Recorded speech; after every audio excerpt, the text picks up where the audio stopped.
มาพี่น้องสวัสดีมาเช่ารถไถอีกแล้วมา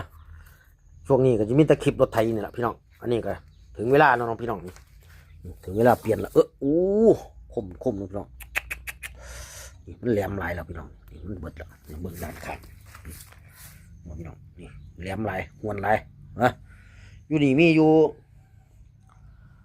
48ใบพี่น้องนี่ตัวละ6นี่มีอยู่8ตัว8แถวนะนี่คือชุดที่ไปซื้อมาพี่น้องนี่ชุดไปซื้อมานี่ข้างละ24ใช้ขวาใส่ขวาแล้วก็มีน็อตมีแหวนแล้วก็มีน้ำมันเกียร์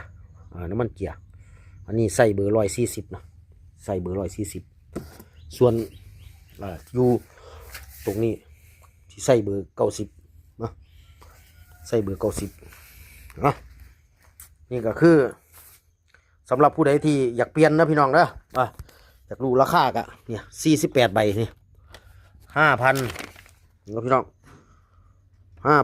5,540ใบละ80 บาทพี่น้องนี่ไปซื้อเอง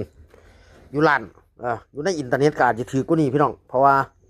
แต่ว่าเฮาบ่เห็นของเนาะเพราะว่าเขาลงมากกับบ่แน่นอนจัดไปประมาณนี้พี่น้อง